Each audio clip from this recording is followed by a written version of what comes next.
Well, good afternoon, everybody. It is 12 noon, at least here on the East Coast. And so, wherever you are in the world, we want to welcome you to the Chicken Box, spelled, yes, with two X's, powered by the Afro American newspapers.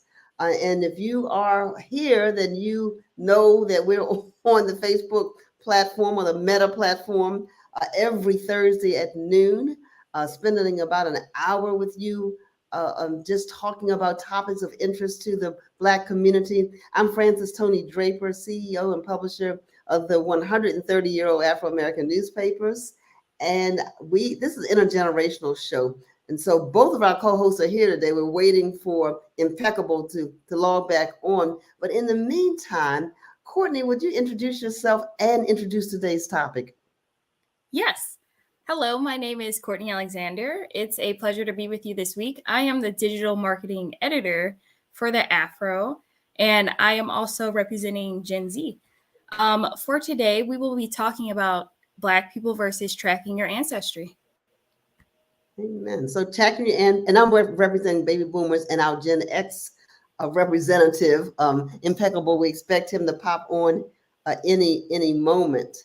So today, Courtney, what an exciting conversation we're going to have with two very exciting guests who also are members of the Afro team. Next week, we have a special edition coming out talking about tracking your ancestry. And we know that in the Black community, that's a big deal because in lots of times the records are not available, right? Or they're sketchy, and so our guests are both going to talk about things that they've discovered about their ancestry. It's so exciting. And one of our guests has even done a podcast about that. So without further ado, let's bring on camera Lenora Housey, who is the executive director for the Afro, celebrating 10 years at the Afro this month. And she's also our advertising director. And the Reverend Dorothy Bulware, who is our managing editor, who I believe, Reverend Bulware, you have been with us on and off for probably your entire career, for about 30 years or more. But welcome. And today to our viewers, we pray that you'll like and share this video, of this broadcast rather. It's not a video. We are live. We're live. Share this broadcast. Today we're going to talk to Reverend Bulware and Lenora, not so much about their roles at the Afro, even though they are exciting roles.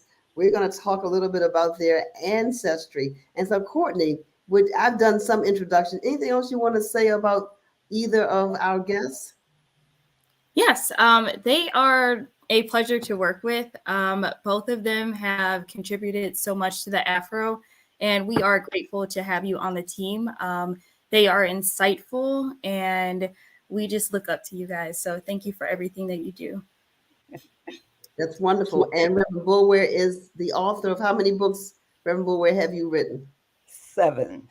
She is the author of 7 books. For those who follow biblical numerology, that's the number of completion, but I don't think she's finished yet. And Lenora is the producer, the announcer, the creator of a very popular podcast called The Secrets of the Church. I'm trying to pronounce it correctly because it's spelled CHURTCHED with the T looking like a cross. And so if you're just tuning in, this is the Chicken Box, powered by the 130-year-old Afro-American newspapers. Welcome. Come on, put your name in the chat. We are glad to have you. And here comes our, I told you this was live, so you're liable to hear anything. Here comes our fearless co-host, Impeccable. I was just getting ready to turn it over to one of our guests, but do you want to say something first? Mic check. All right, there you are. How's everybody? I know we're about to get into the conversation. When you're dealing with technology and streaming, you got to move it around, keep it moving. But I am excited about today's story. I'm going to get my popcorn so I can just sit here and just hear about Black people versus and the journey to finding your ancestors. Good God Almighty. Anyway, if you're just tuning in, share it, like it, go to afro.com, like anything Afro. Look, all of those likes help us keep broadcasting and informing and inspiring. So I don't know what I missed. I'm trying not to repeat myself. So Dr. Draper, you keep going. I'll just jump right in. Well, we introduced everybody, and without further ado, I want to jump into one of these ladies' stories. So here's what we're going to do. I'm going to ask you, Reverend Bulware, if you would.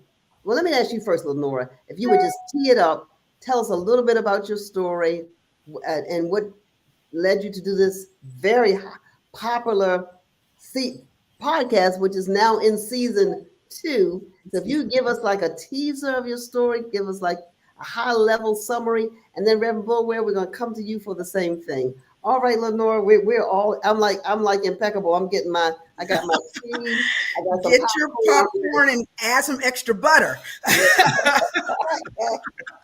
It's that kind of show. Well, first of all, thank you for having me on. Although I know I'm a member of the Afro team, but thank you for having me on as a guest on this on Chicken BOXX. This is a very important topic, I believe, for the community and very near and dear to me. Just as a high level overview of my story, I was adopted as a baby. And so I was growing up believing that the parents who adopted me were my biological parents. And then along the way, even as a child, I just had inklings and feelings and instincts that told me otherwise. And so you'll hear a little later when I get into more detail about my journey to find my ancestry and my biological roots and the drama that ensued after that. Wow. All right. We're itching to ask some more questions about that, the drama that ensued. All right, Reverend Bulware, tee us up. So can I just say that if you know Tyler Perry, give him a call and tell him that this is the podcast that he doesn't want to miss, because this is his next great movie, Unchurched by Lenore Housey. Okay. Thank you. I mean, because it's a great story. Anybody who loves podcasts, find it and listen to it. Okay. So I grew up in what one might call a foster home, although I started out with my original family. By the time I was 6.5, I was living in a foster home. And I say that to say not that I was in a foster care system, but that I was living in a home with a family who was not my birth family. I always knew my mother, and I actually always knew who my father was, even though I did not have an ongoing relationship with him at all throughout my life. I wanted to be one of those kids who had a mother and a father like everybody else in the household. But, you know, I lived in a strange household with cousins and a grandfather and a grandmother and people who I adopted as they took me in. And whenever you talk about my grandmother, hear me talk about my grandmother, which I do a lot. She was a lady who went to church with my mother's mother and promised her that if anything happened to her, she would take me and raise me. And my grandmother always said, okay, but nothing's going to happen to you. Nothing's going to happen to you. And sort of poo-pooed it. Well, one day something happened. And in looking back, I realized that this lovely church lady kept her promise and took a 7-year-old child and raised her until she was 18 and ready to be married. So great grace on Susan Frances Boosbird Fuller, who raised me. And I'll tell you the rest of the story and how the next step actually happened at the Afro. All right. Wow, that's it. Courtney Alexander, you have a question for either one of our guests? I can't wait to get into the rest of the story. Yeah. So I want to know, like, what inspired you to tell your stories, and were you feeling overwhelmed or like anxious about coming forward, like with the information that you knew, or like, were you anxious about like finally getting those answers? Well, for me, what inspired me was decades long secrecy that I was living in and that I knew many others were living in as a result of just not knowing who they came from.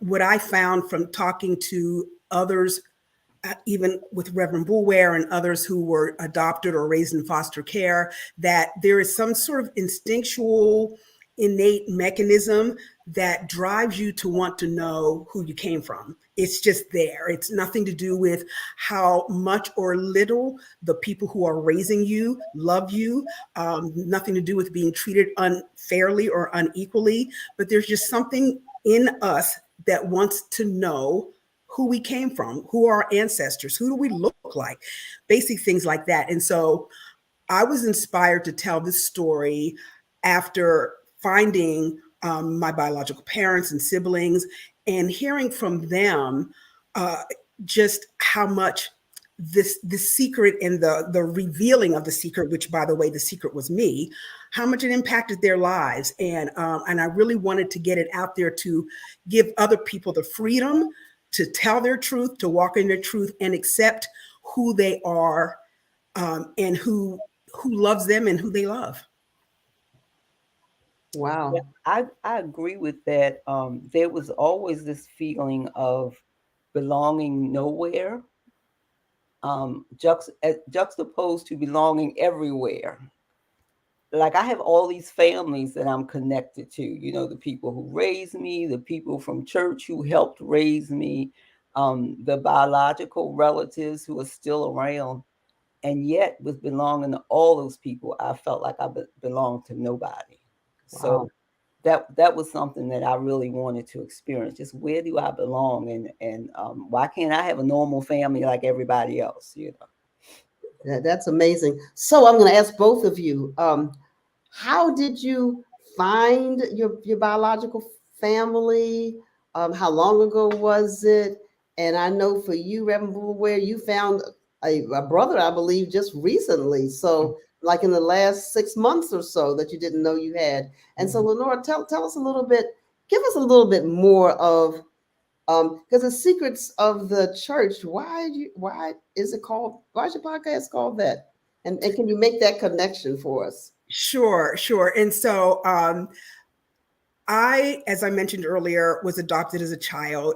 And again, grew up knowing that as much as I love my biological family, that there was something that was different about me. You mean your adopted family? You loved your adopted family? Loved my adopted family, yes. And shout out to John and Betty Housey, who have now gone on, but who chose me to be a part of their family, which is always very special.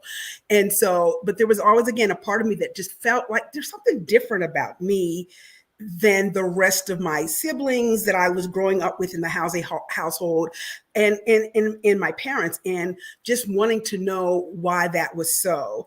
And so as I got older, always having that feeling. And when I walked into my parents, into the dining room where they were entertaining guests, and I just blurted out thinking that, you know, I was being a little smart aleck. Oh, you don't have to stop talking. I know you're talking about me and I know I'm adopted.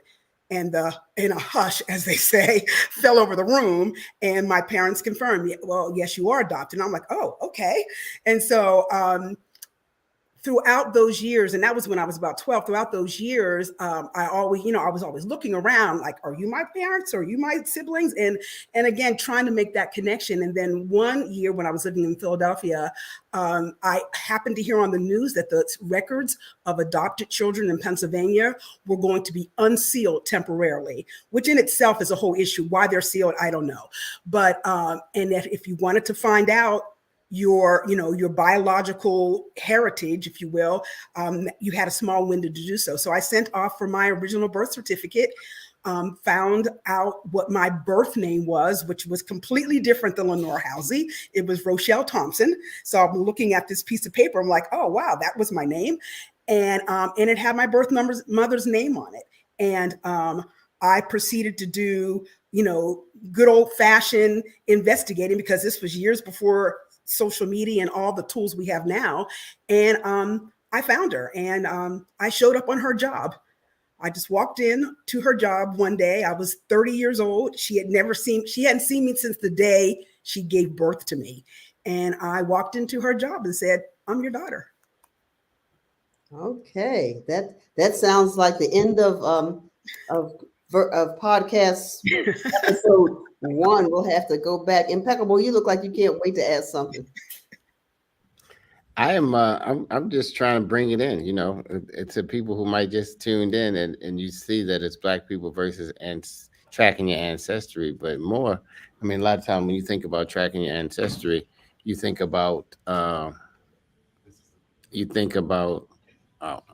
goodness gracious, I'm sorry, I'm in the hotel and I try to get better internet and somebody's in the tour of the conference room.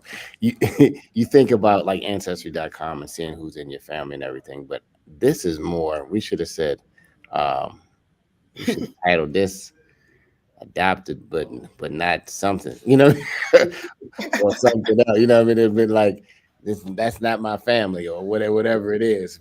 Yes. But it is. You know what I mean? Because the family is really not based on blood. It's based on who loves you.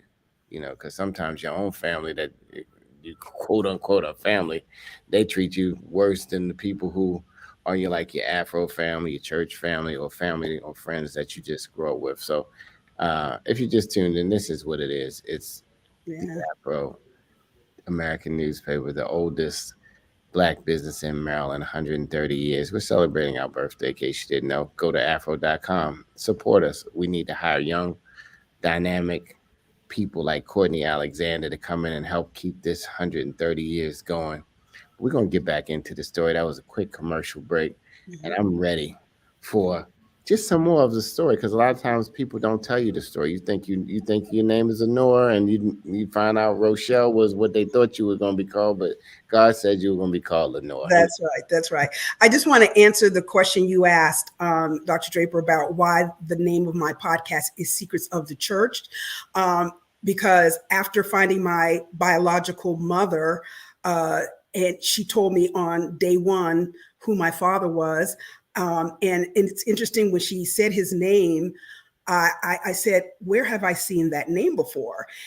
Because as I mentioned, I did, feet on the pavement. I went to the Department of Vital Statistics. I assumed that after she gave birth to me, she got married, because that's what you did back, in the late 50s and early 60s. And so I looked up her marriage certificate, and I found out that 4 years after giving birth to me, that she did in fact get married.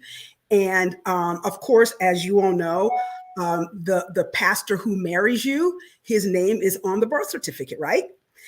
On the marriage certificate, right? And so fast forward to when I walked on my biological mother's job. It was MLK Day. I'll never forget it. 1989. I walked on her job and told her who I was. And not that quickly, obviously, there was a way I went about doing that. But she then told me, and I asked her, so who was my father and what was the situation? Because again, when you're adopted and you don't know your biological roots, I didn't know how I got here. Was I a product of rape or incest? I didn't know what it was that led her to give me up for adoption. And she revealed to me that my father was married and that he was her pastor. And when she said his name, I said, where have I seen that name before? Only to remember that I saw his name on her marriage certificate, which means, if you have lost track of this, my biological father performed the marriage of my biological mother and the man she married. Wow. So that's that. and tell us how we can listen to this podcast. So that was just like around episode 2, right? It's sure. Thank you. You can find Secrets of the Church on Spotify, on Apple Music, on iTunes, on any platform where you listen to your podcast. It's also on YouTube, and so it's quite a story. Even though it's my life, sometimes it's hard to believe that this all really did happen. Well, that part right there was quite a story. There is the cover of Secrets of the Church. Okay. Rem Bulware, you just found a brother, right? You want to tell us a little bit about the path to that? Yeah, but let me go back a little bit because I want to Okay. connect to the church too. Uh-oh. So because my mother was 17 years old and my father was 30 something, was the 30-year-old something minister of music at the church. So that was the initial connection. And I don't really know anything after that. That's just, on my birth certificate. But I say that to say that there was a church connection apparently. But Got it. Got it. A and church so connection. the next step in my story, because I didn't go looking, I knew my father's name, I knew my mother, and had regular interaction with her. So I didn't go looking, but I was sitting at the Afro one day going through the funeral programs that morticians used to drop off at our office every day, selecting ones to be printed in the paper. And I picked up one and went, I know this guy. So I went into the program, to read the obituary and everything. And that's the day I found out that I had a brother connected through my father. And I also found out that my father wasn't deceased, and I thought he was. But anyway, so it was from that program I knew that this gentleman that I had known some years ago was actually my biological brother, and I had no way of knowing until I saw that program. So he was the deceased in the program. He was the deceased, and he had been my brother.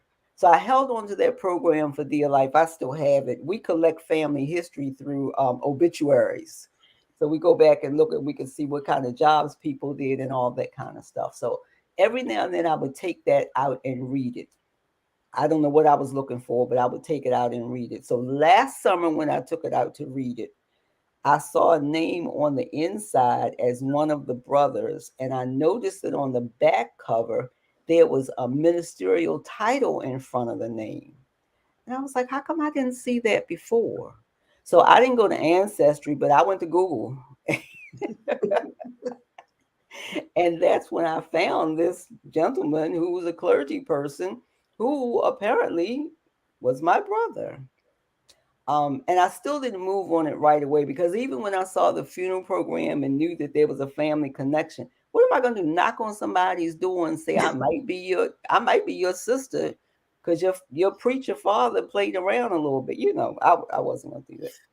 But anyway, so that's when we got to the next step in locating this real person who I saw on the internet and all of that. And I'll tell you the rest of it when you ask me another question. Okay. I want to get back into played around. Okay, if you just tuned in, let's get into it. Okay, because it ain't just preachers who play around, but sometimes they put them up on the pedestal.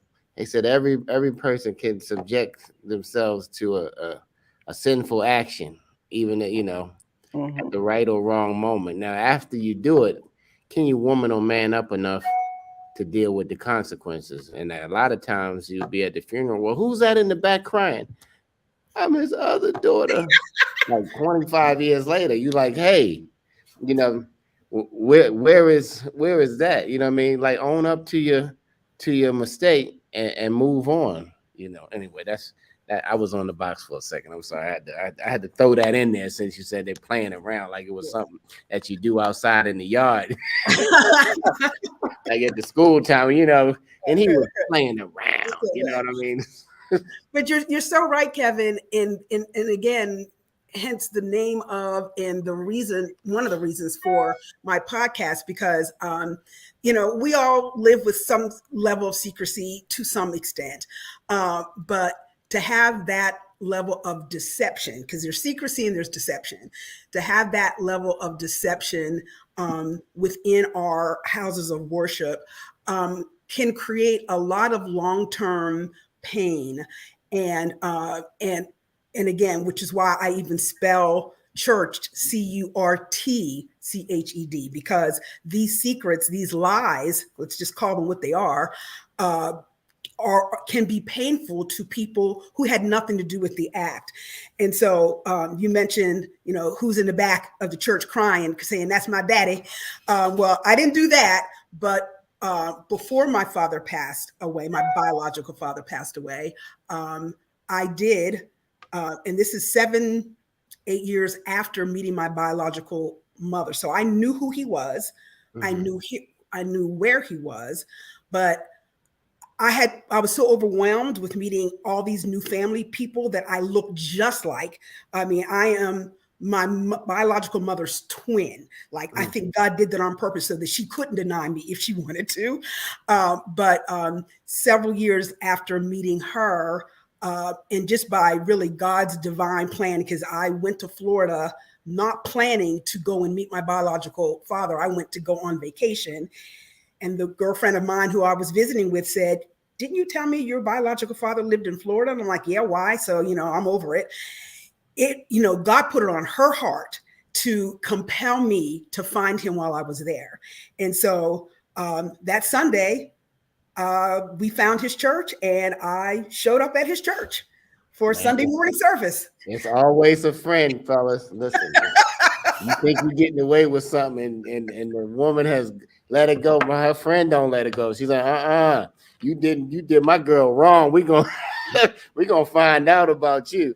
If you just tuned in, this is the Chicken Box, and we're talking about tracking our ancestors, but as well as tracking our biological family, especially if you've been through a foster system or an adopted system, and it's something innately that just drives you to seek, or just to know. I think you just want to know. But then we touched on some things about the church, and you said it affects not only the family members of the church, but it affects the church family, because once, you remember the show Scandal, once the quote unquote scandal gets out,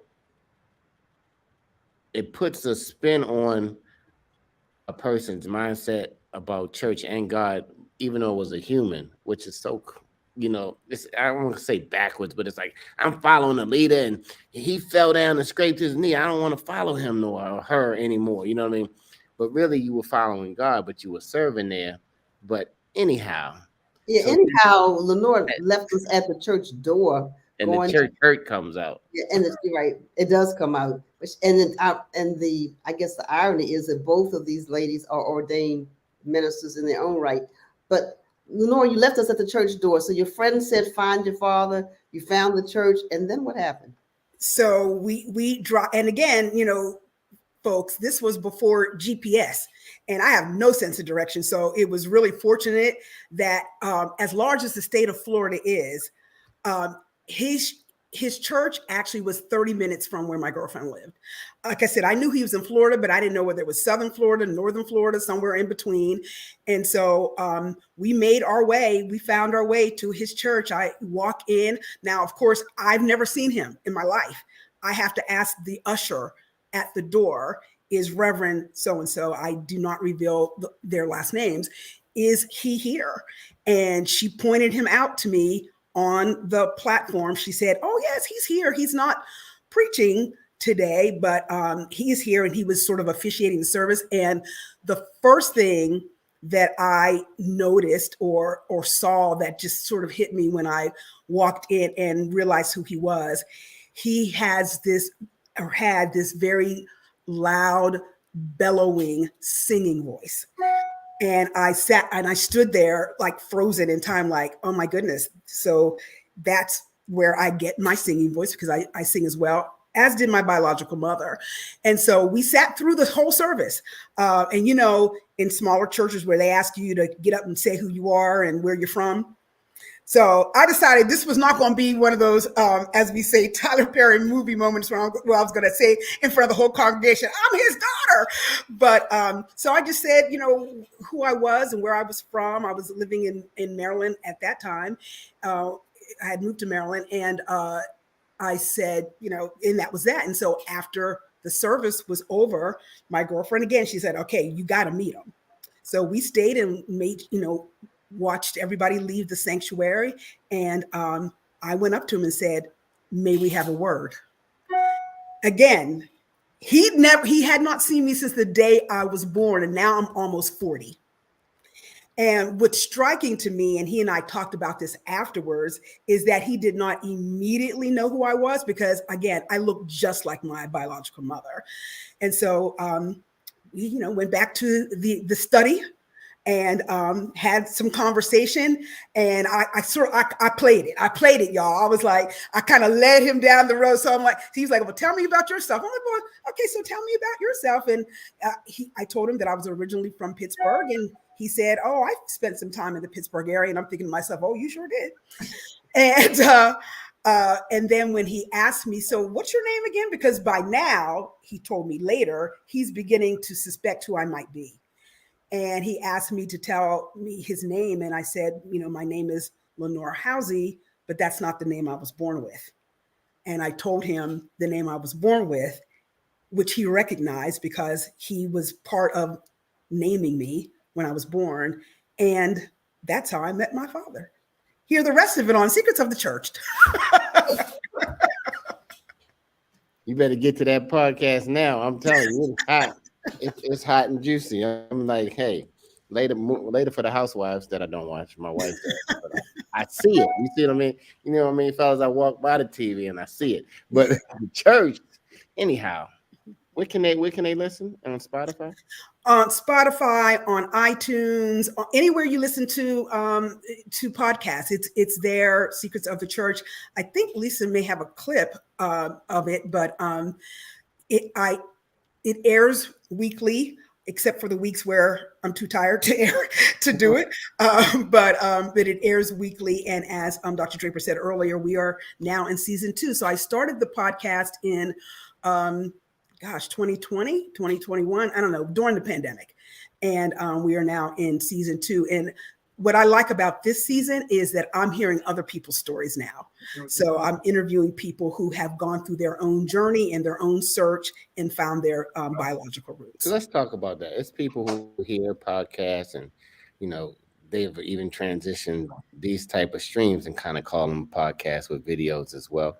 So was it hard to just start recording your story, or how did you start on a podcast? Well, here's what's interesting, and I'll just give glory and credit to where it's due. The idea to do a podcast was literally put in my spirit by the Lord. When I tell you that I had no idea what a podcast was, I had never listened to one. I didn't know how one got made, but it just dropped in my spirit. You need to do a podcast, because I was already telling this story in a book that I'm writing. And so I was like, a podcast, like you do turn on the radio and find out? How do you do that? And so I then connected with a couple producers who obviously knew what podcasting was all about. And I recorded. Sometimes I just record it on my phone. I do have like a professional mic, but sometimes I just record it on my phone. I send it to them. They add the music and the dramatic effects, and voila, there it is. So it's not difficult, but I had no idea when the idea was dropped on my spirit to do a podcast. I had no idea what that even meant. So go ahead.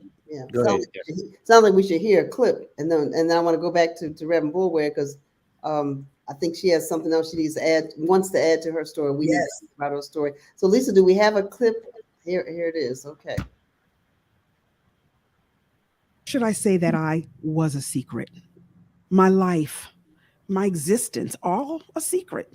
One that was literally conceived and born right into the church, enshrouded in rumors and whispers for 30 years, until truth pierced its way through and uncovered a world and a family that I didn't even know existed. And for the most part, a family who didn't know I existed either.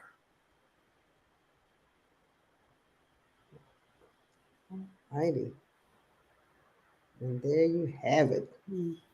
Man, you have a beautiful speaking voice. It was like you could do voiceover work. Maybe That's the my podcast voiced. Okay. Do you have a different name when you put the podcast voice on? Are you still Lenore? I'm still Lenore.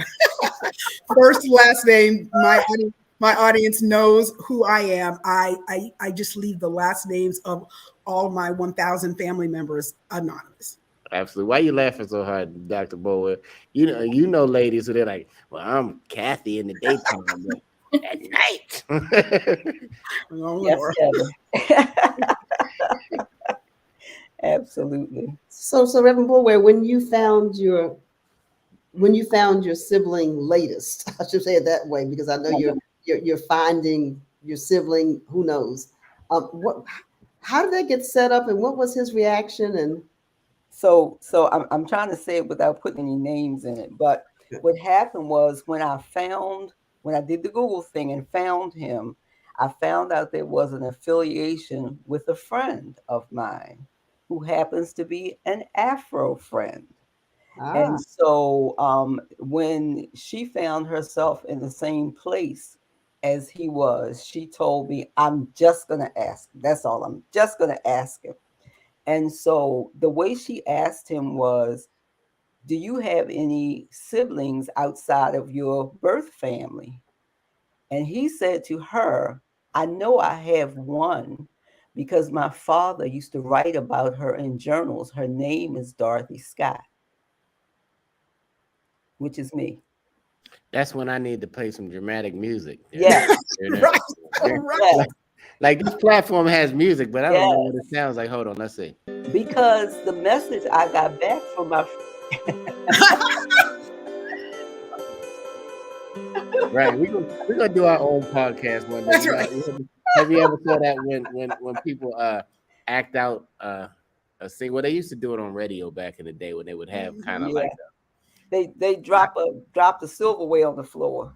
Right.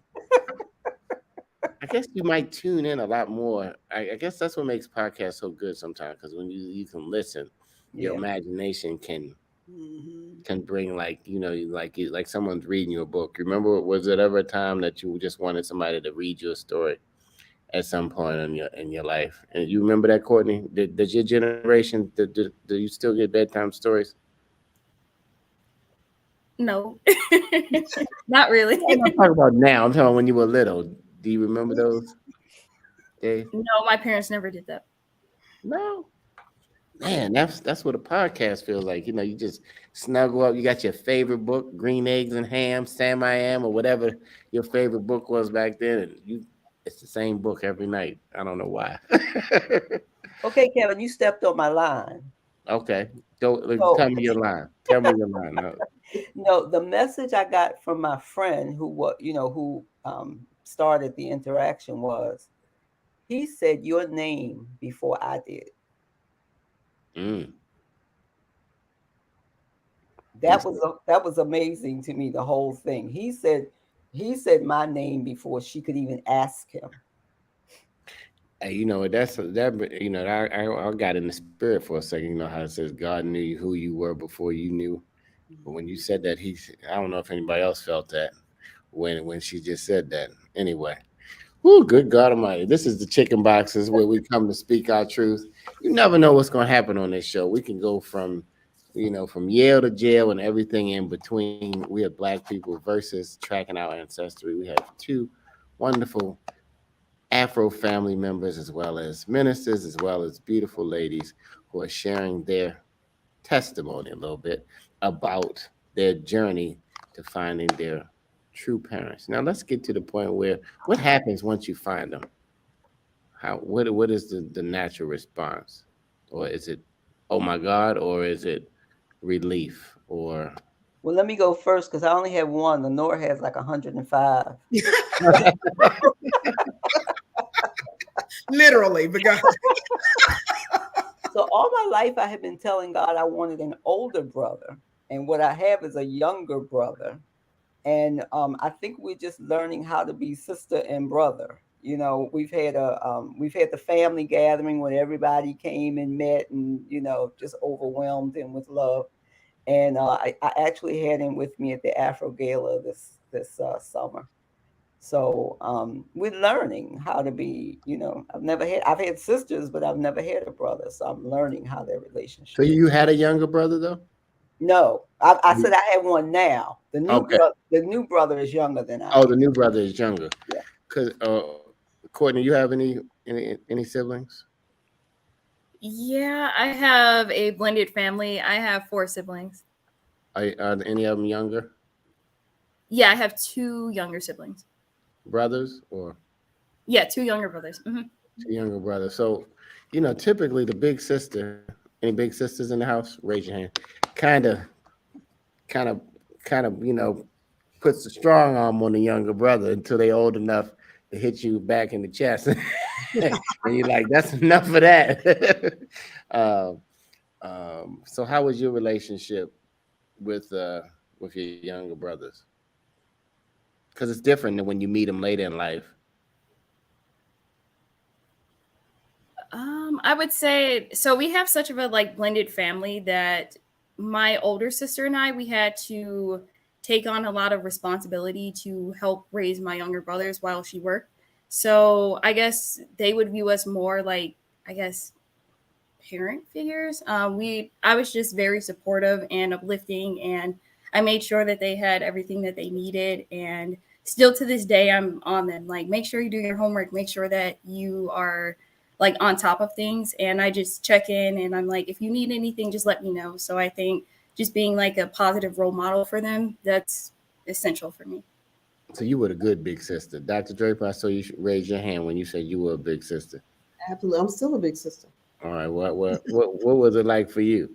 I'm like, we have a blended family. So my mother was married 3 times, and each person so I have 2 brothers. I mean, no, well, 1 brother, 1 sister. We have the same father and mother, and then everybody else is blended in there some kind of way. So it's a whole bunch of us, but I still am the oldest sister. So I had a lot of responsibility for the younger ones. When you're young and things don't go well in the family, at least from your standpoint, the first thing you want to know from your parents is, am I what? Am I adopted? Or you tell why is there such a thing? Am I adopted? Or even if you look like you don't look like the rest of your brothers and sisters, you say, wait a minute, what happened? Right. And so in my own family, my husband and I have been married a long time. We have a blended family grouping of offspring, including 1 adopted child, 1 child we had together, 1 child I had already when we married, and 1 child he had already. So one thing I want to say too about this whole adoption issue, it helps you when you find your biological parents to answer that question. Anybody go to the doctor and they say, all right, anybody in your family have this, and this, and you don't know. Sometimes you don't know when you have biological parents, but when you are in a family that not your family of biological origin, it's an I don't know. And that's an important question to be able to answer. So that was actually one of my primary motivations for wanting to find my biological family and my ancestry and my roots. I grew up in a very loving family. I was not in need of or even desiring another set of parents.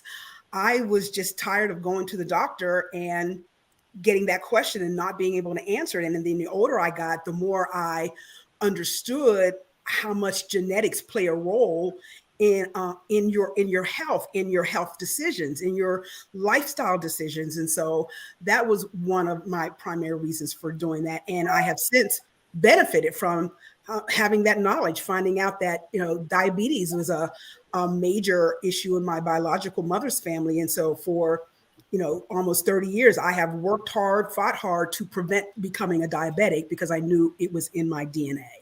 So that was important. But if I can answer the question about the siblings that somebody asked about, how do they respond? Because I do think it's important for people to know that that's a story in itself. Because you show up on people's doorsteps or at their jobs or in their churches, and they already have families that are going. And so my biological mother was married and had 3 boys.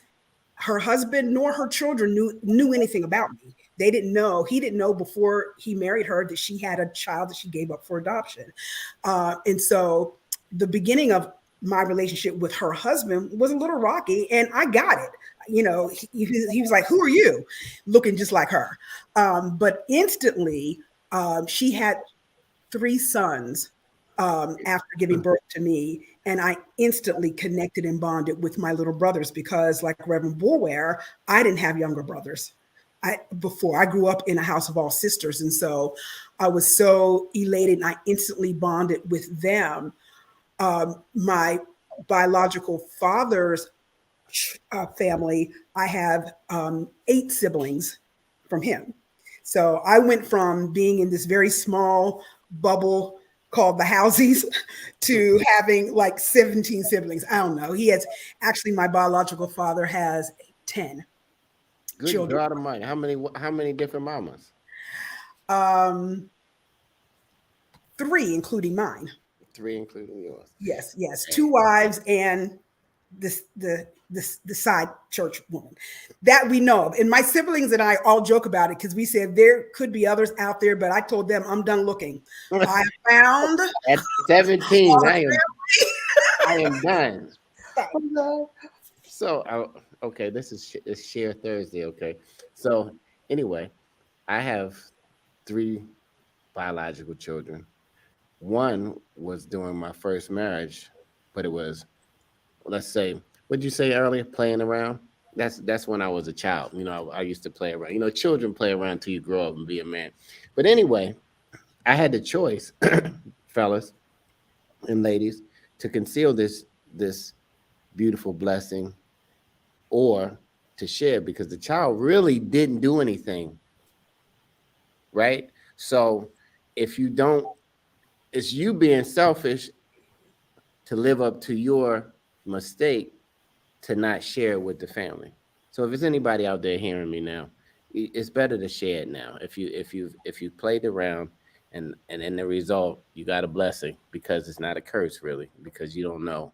We know that's my only biological son, and I had 2, and so it's not easy to say, hey, you know what, honey, I got a call today.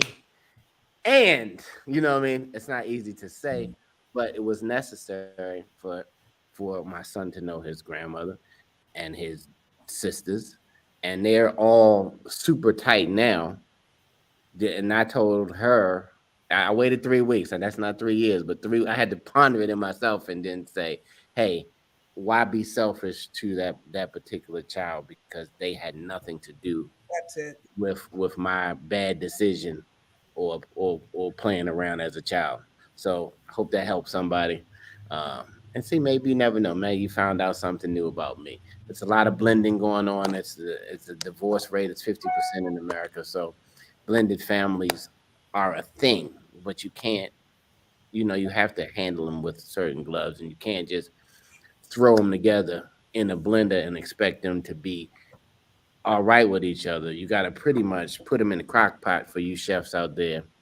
Put it on a low heat. Don't turn the heat up too high and let it simmer. And then over time, they'll soften up and they'll begin to love each other.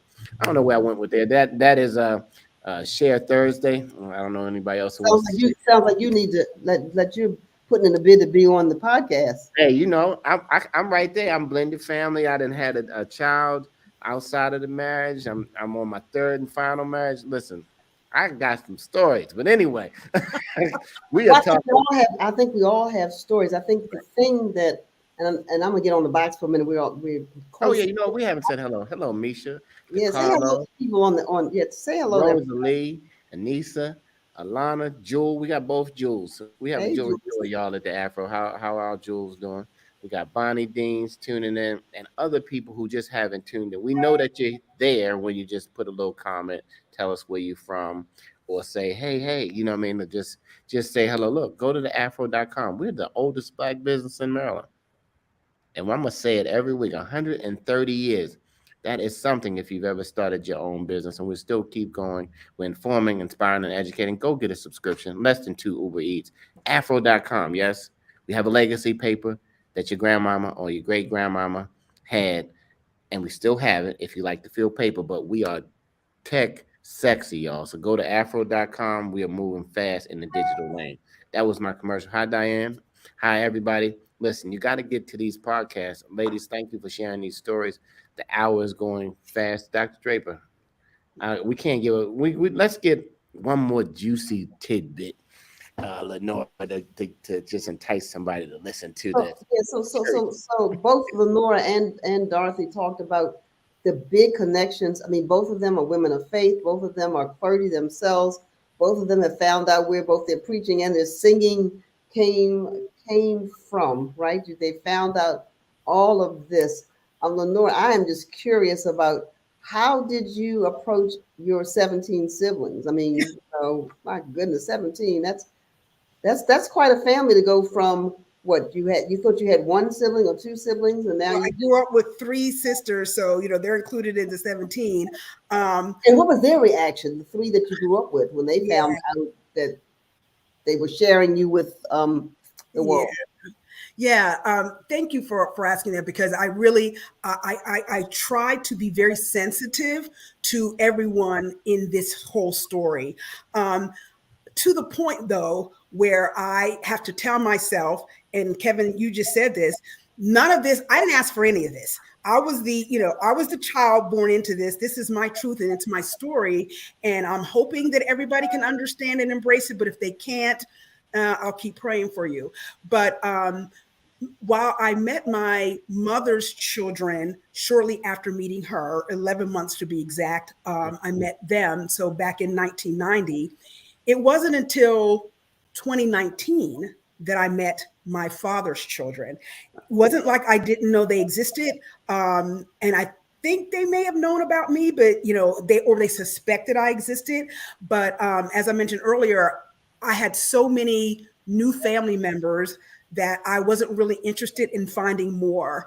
And so it wasn't until my brother, now stay with me, my brother, the oldest of my biological mother's 3 children, who I am, by the way, fully related to. He is also the Reverend's son.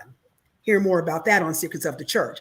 But it wasn't until he unfortunately and tragically died in 2019, and went to his viewing. Of course, I'm a sister, and standing in the line at his casket, this young woman comes up to me and says, and I was asking everybody who came around, how do you know my brother? And so when I asked this woman that question, she didn't answer my question. She gave me her name, and her last name was the same as my biological father's name. Thompson. Oh yeah, well, Thompson is not the real name. Okay. No. I don't say his name. So let's just say I'm sorry. That's right. That's okay. No, Thompson was my birth name, but my biological father's last name was different. So she comes up to me and she says, "Hi, I am Kathy. We're going to say Anderson." And I said, "Oh, are you Reverend Herb's daughter?" Now, this is at my brother's casket, and there are hundreds of people standing behind her waiting to come up around for the viewing. But we stopped it, and she said, "Yes, I am." And she said, "Are you?" And I said, "Yes, I am." And she looked at our brother's casket and said, "Is he our brother?" Yeah. She said, "Is he our brother?" And I said, "Yes, he is." So it was in that moment, just 3 years ago, that I met my father's children. I confirmed what they already knew, but I confirmed that we shared a brother.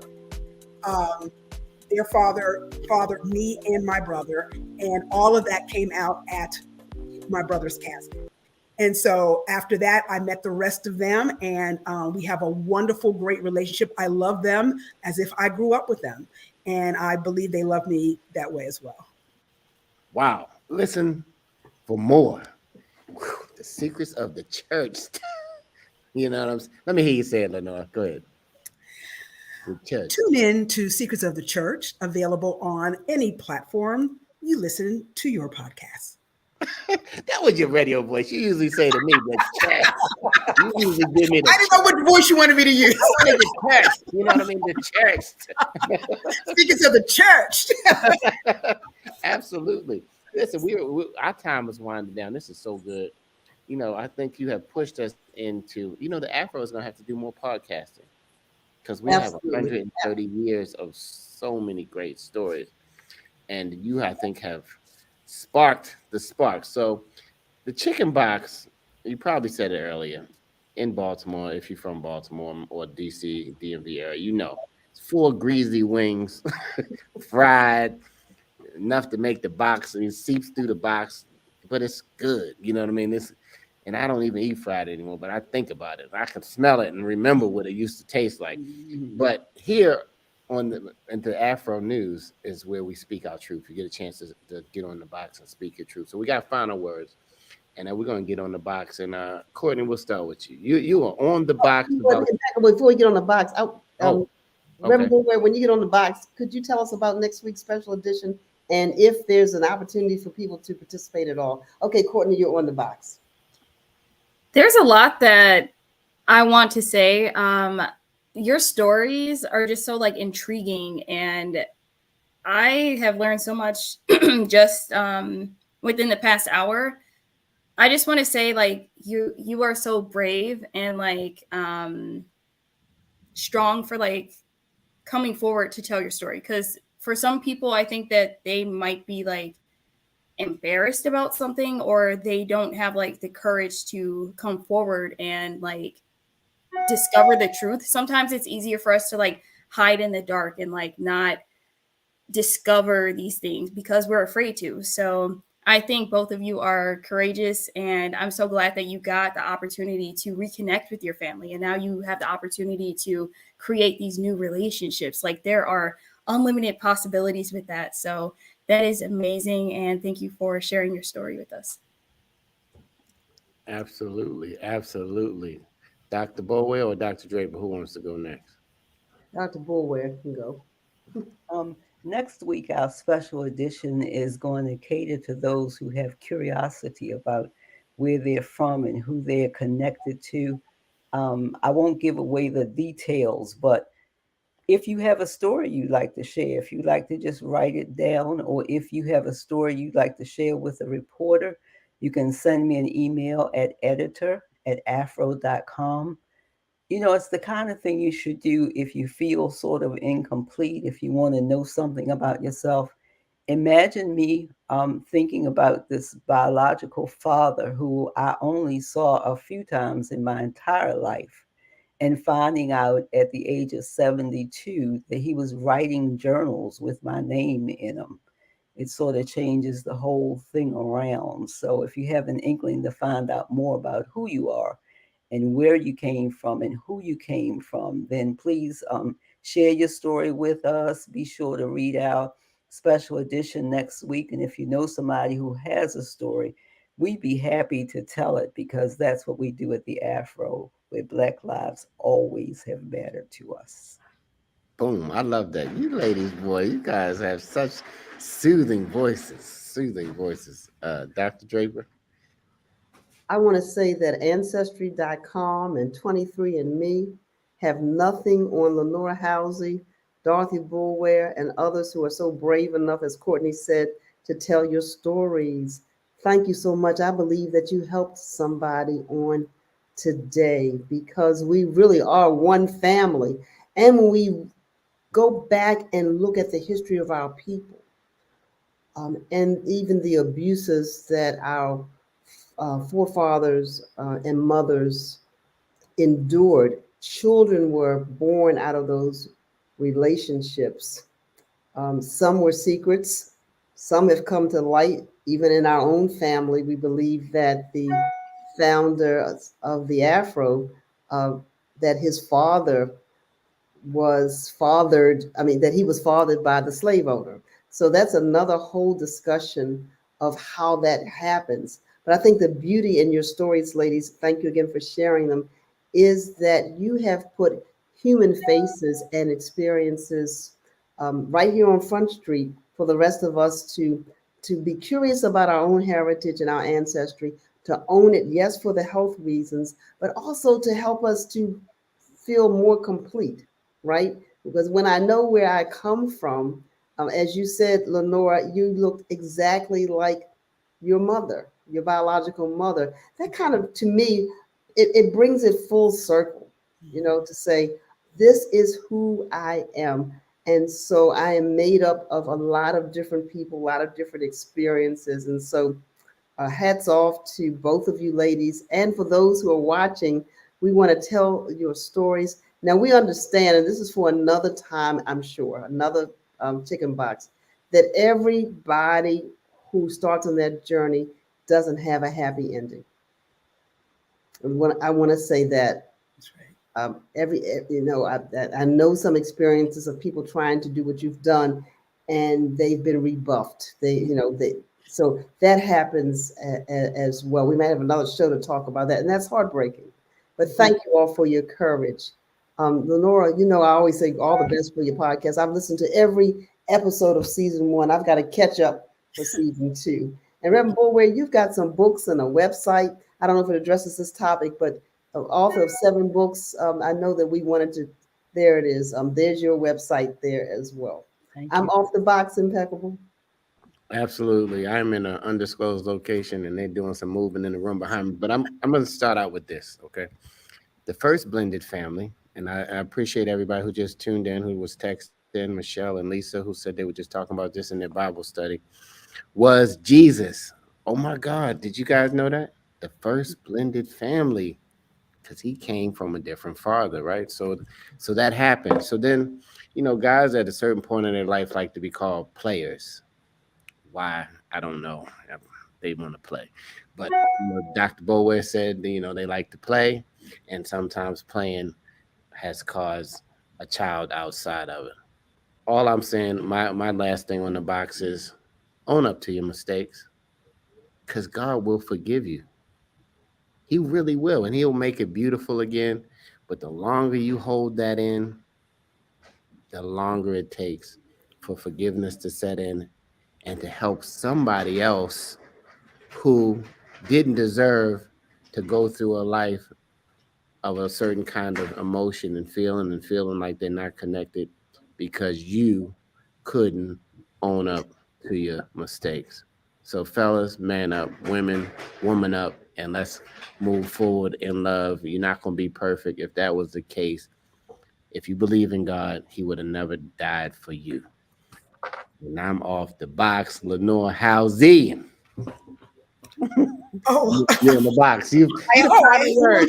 Okay, let me get back. Final word today, and that's gonna be it. And we're gonna end the show. Well, just very briefly, again, thank you for allowing me to come on and to share the story with the Afro family, with the listeners of Chicken BOXX.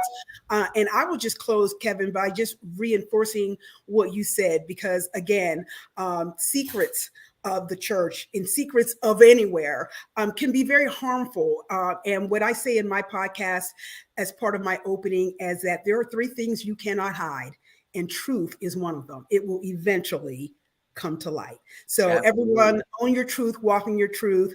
It will be a blessing to everyone involved when you do so. Absolutely. And if you haven't smiled today, please smile. It makes you feel better. I don't see you smile, Courtney. I see it, Dr. Bowen. I'm trying to hold it in. I see that smile. Listen, just smile. Call a senior because they really miss you. You haven't talked to them in a while. Just call them and say hello, because you don't know how long you're going to be here. But the seniors have, according to the books, they are closer to resting than you are. So call them up because they miss your call. Thank you for tuning in. Man, I don't even know what next week's topic is, but you're going to always find something nice and juicy on the Chicken Box. Man, I'm hungry. Good night, everybody. Good night. I'm like, good night. Like I'm talking to the people in Africa. Good night, my woman kings out there. Good night. Have a good day, everybody.